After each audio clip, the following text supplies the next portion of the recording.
Let's talk about the fastest way to get rid of acne. If you have acne, you are going to be happy that you found this video. All it takes is the correct knowledge.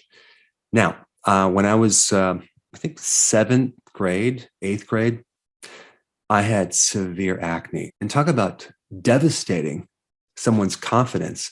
I mean, it's already hard enough to be a teenager, but to have acne on top of being an awkward teenager, devastating. Remember, I was in sixth grade, had no acne, right? And then all of a sudden in seventh grade, I had acne. And that persisted in eighth grade, ninth grade, 10th grade, 11th grade. So it can be very devastating. So I really wish I knew what I know now back then. It would have came in handy. All I knew back then was to keep washing your face, using creams, even though it didn't work, and we just keep trying it over and over and over. Here's the big problem. If we actually do a search on acne, let's take something that's very credible, right? Wikipedia, right? I'm being very sarcastic. Let's see what Wikipedia says about acne here. Acne is a long-term skin condition that occurs when dead skin cells and oil from your skin clog your hair follicles. The resulting appearance can lead to anxiety, reduced self-esteem, and extreme cases, depression, or even thoughts of suicide. But check this out. Susceptibility to acne is primarily genetics in 80% of cases. Now, notice that they said susceptibility to acne. They didn't say acne.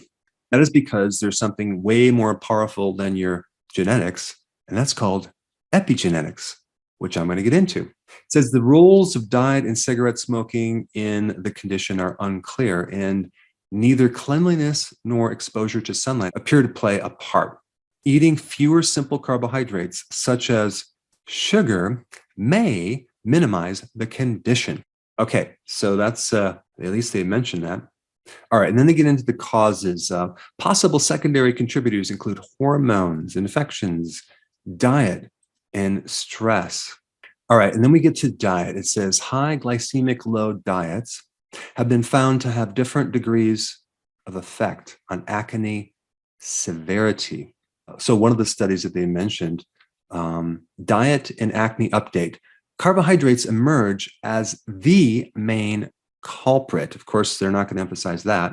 And then they go right into multiple randomized controlled trials, and non-randomized studies have found a lower glycemic load diet to be effective in reducing acne.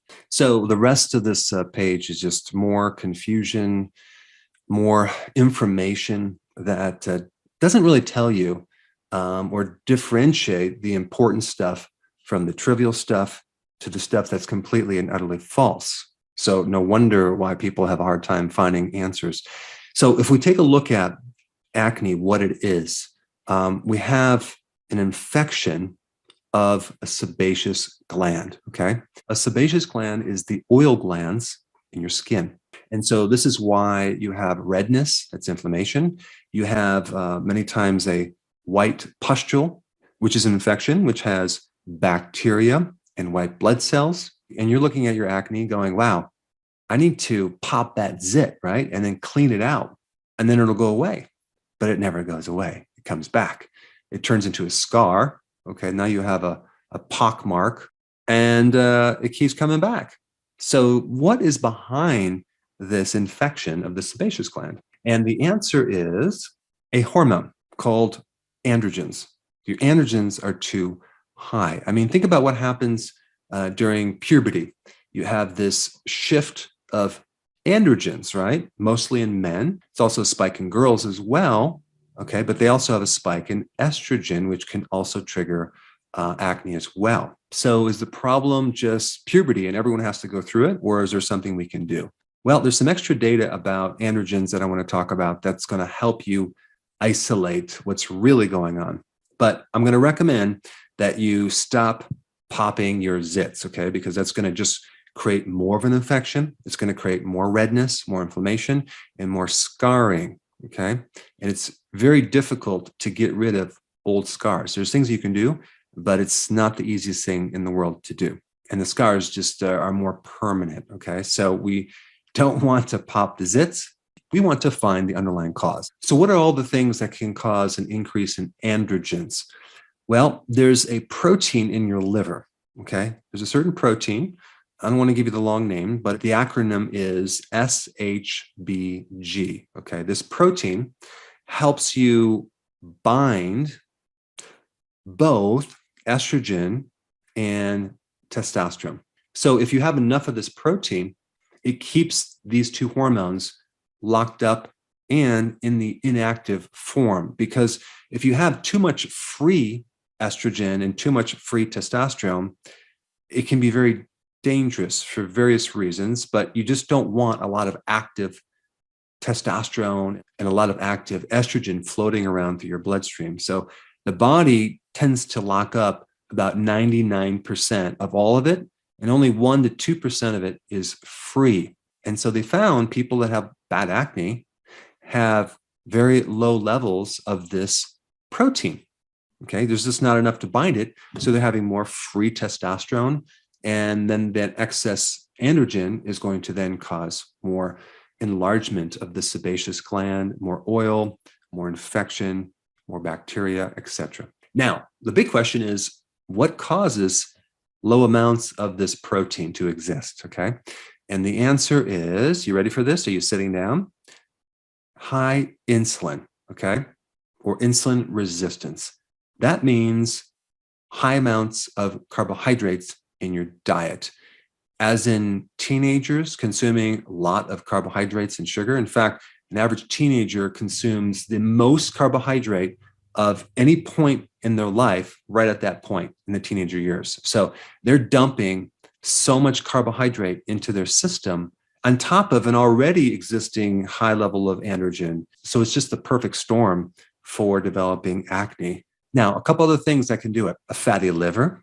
The more fat you have on your liver, the less of that binding protein you're going to have, okay? Inflammation in the liver. And so, as you can see, the liver is really, really important in the regulation of these hormones. Now, a couple other things can do it. If you have a low thyroid, which usually is caused by either a liver problem or high levels of estrogen, okay? Because if people don't usually have a primary thyroid problem, it's usually caused by something else. And a fatty liver could do it, or high levels of estrogen could do it. Also, high cortisol, as in stress, can make things worse and increase more available testosterone, thereby triggering more of the acne. All right, so that's number one. And the solution is very, very simple. Stop eating the sugar and the carbs, okay? Get on a healthy keto plan. Stop snacking. That's a big one, especially for teenagers. And also start doing intermittent fasting. Those three things, it's going to be the common thread through this video, but very, very important. Milk thistle is a fantastic natural herb to help the liver rejuvenate, recover, as well as to normalize that protein. Not to mention, it can help you remove fat from the liver as well. So milk thistle is a great thing for acne for these reasons. All right, number two, just high insulin in general, not having anything to do with the liver, will then increase your androgens. I mean, take a look at a condition called polycystic ovarian syndrome, very common in women. What does that come from? High levels of insulin. They nearly always have high insulin resistance, which actually is going to allow the body to pump out more insulin. And if they can just cut down the carbs, okay, stop snacking, and do intermittent fasting, those three things, bam, the problem goes away. So if you have acne, you need to start to do that. A really good herb, and you can get this as a tea as well, is berberine. Berberine works very similar to metformin. Okay, what is metformin? That's a medication for diabetes, and it works to help get in check insulin resistance. And the interesting thing is berberine is almost equivalent in function, but without the toxicity. There's side effects from medications. But if you look up the relationship between metformin and getting rid of acne, it's a great way to get rid of acne. But the problem is it's a medication. So why can't we just use a natural form of metformin with less toxicity? All right, so far we have lower that binding protein by doing low carb, no snacking, fasting, milk thistle. Then if we add berberine on top of that, now we're really going to see some nice, cool changes. Now, there's a couple other things that they're going to happen when you start doing this. The gland, which is kind of in a large state, is going to start to shrink and reducing the oil that's in the gland too. Green tea actually handles every potential pathogenic cause of acne. I mean, it reduces inflammation. It actually is great as an antibacterial. It reduces the sebaceous gland directly, as well as its oil. It also helps with insulin resistance, and it makes insulin more sensitive, so then it can help reduce insulin. So green tea is a very, very important remedy in acne as well. You can even probably get it as a cream and put it topically as well. And the last little remedy I would recommend is zinc and copper. And sometimes you just get it in a trace mineral blend, but zinc and copper, a deficiency of zinc, also a deficiency of copper, can be one of the primary root causes of acne. You need both. In fact, you need zinc to help you absorb vitamin A, which is essential for your skin and also to prevent acne. But copper is involved in a very powerful antioxidant.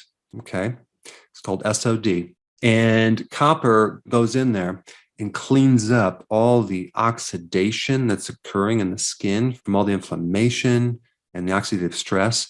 So copper is a very powerful antioxidant that can help reduce inflammation, and it works with zinc. All right, and I have a few more points here. Don't pop your zits anymore, okay? Just do this protocol. Don't over clean your skin. Don't scrub your skin. It's not the dirt that's the problem. In fact, when you scrub your skin, you're going to get rid of all the good, friendly bacteria that's there to protect you. And now you have this redness in your face. So don't over clean your skin. Also, when you take a shower, get a filter to filter out fluoride. Fluoride is very, very irritating to the skin. Now, it's not going to cause the type of acne that maybe you have right now, but it can keep your skin kind of red and irritated. So just get some filter to pull out that fluorine. That's just as a side note. It's not the main thing you should do, but it's one of the things that it's very important.